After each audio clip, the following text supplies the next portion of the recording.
being 15 that I had her 2 days after Christmas. And she really matured me. I didn't live your average teenage life, go to parties and stuff. I was home with her and taking care of her and finishing school, and she really gave me purpose. She gave me more reason to make it in this world because I had somebody that was looking up to me.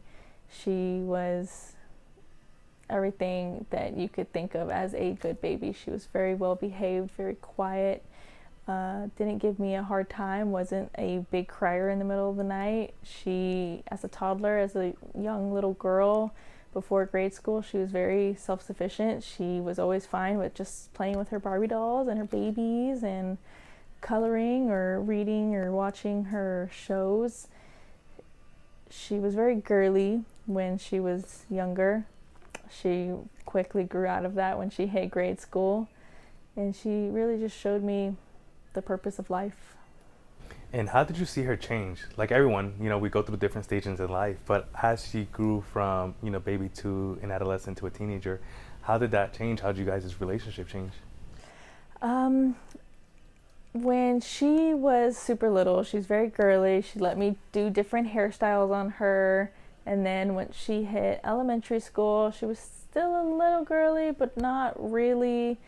And she was still a kid overall, though. She still liked playing with her toys, still liked watching cartoons.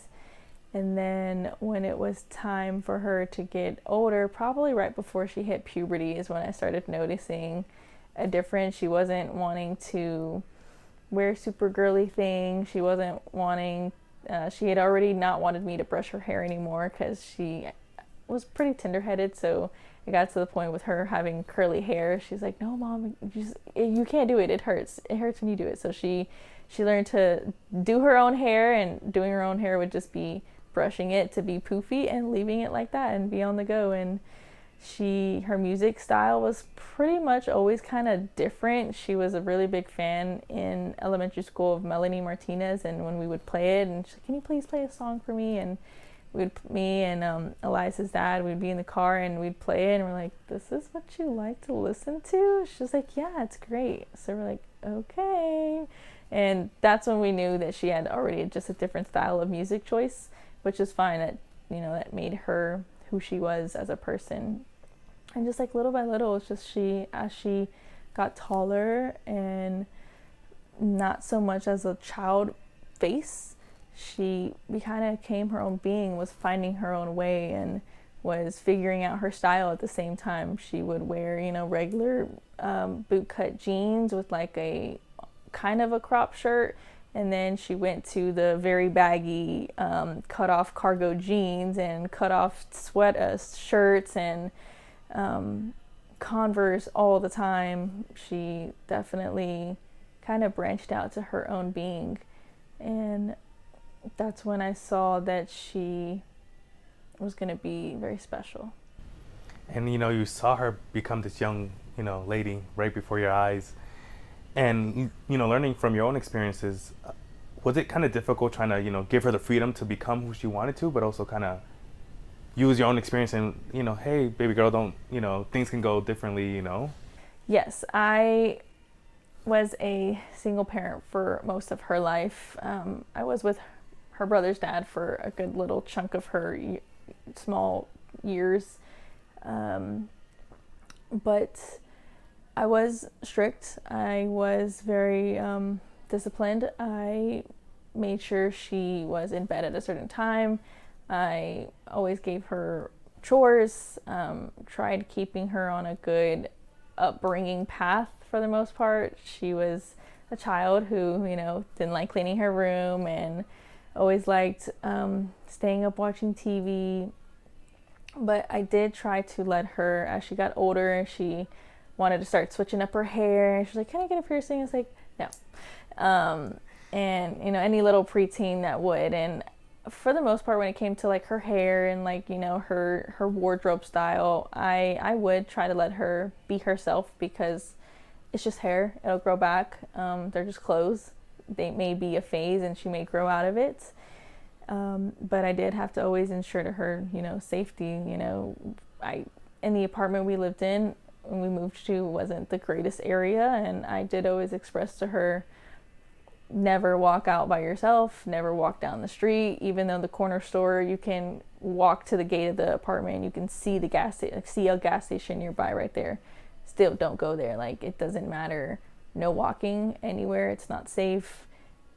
And just, I try to express the dangers of safety, and you never know what kind of people are out there, and to just be safe. And she would ask here and there when she would have a best friend over, can we just go back to the gas station? She's going to come with me. I'm like, absolutely not. I'm not about to be held accountable for not one, but two of y'all. Oh, no, no, no. So I was like, I'll drive y'all. Just give me a little bit and I'll take y'all to go get snacks and stuff. But she was kind of her own being, and she would get a little mischievous from time to time, and she unfortunately learned how to be a really good poker face liar. I would ask her about things, about whether it be stuff in her room or like, hey, did you have homework, or no. And I would have to stare at her to really see if she would like break or like, okay, yes. So we were getting better at her being honest and not hiding things. And but I just always I never tried to be her friend. I always did try to be that parent, but I did try to always let her know that you can always come to me about anything, though. If you ever feel you need to talk to me about something, I'm not going to get you in trouble. I'm not going to be mad at you. I'm not going to yell at you because you're telling me something in confidence that you didn't know if you could tell me. So I always did try to express to her that she could talk to me as much as she could. And something that I always admired from you since the moment I met you was the strength that you showed and you continue to show. Talk to us how you're using that strength to continue to fight and make change. The strength is honestly through my faith, really. If her brother had never got me to go back to church a few months before everything happened, when he did, I don't really know where I would be at mentally. I thank God every day for allowing me to come closer to him and allow him in my heart, because his strength is really what's gotten me through all of it. And of course, that doesn't mean that from now on I'm turned a new page and I'm good and I'm happy and I will never be sad again. There's days that I'll be fine, and I'll go weeks and I'm fine and I didn't cry, and it may just be one thing, one scent, one sound, one laugh, and it gets really hard all over again. It kind of just like the grief just overtakes me, and I'm still learning grief as a whole. There's no just you're gonna deal with all the sadness at one time, you're gonna deal with all the mad at one time. I can be sad in one moment and then be angry the next. It kind of just varies, but I've learned that I am making change and I'm making a positive impact on people, and I do have a ton of people who stand behind me and let me know that they do support what I'm doing. And no matter the people who are negative, or no matter the people who want to bring me down and see my downfall, just because I'm bringing things to light that they wanted to stay in the shadows, they remind me to keep going, that let that be my ammunition to keep going. And I feel like I am speaking testimony to know that no matter the tragedy that I've gone through, there's such blessing that came from it.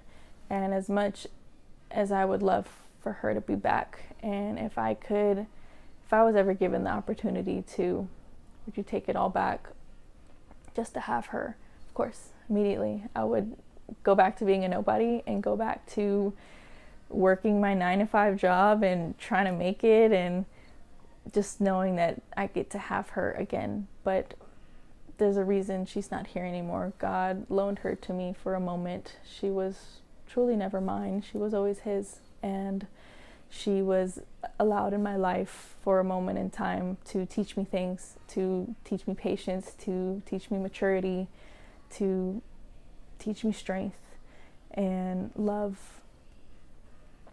And I think that is what has kept me going for the most part, and having the amount of support from all my family. We've always been family oriented, but I think this is what's drawn us all closer together. We really see how precious and valuable time is, and you never know when it's your last day. And I take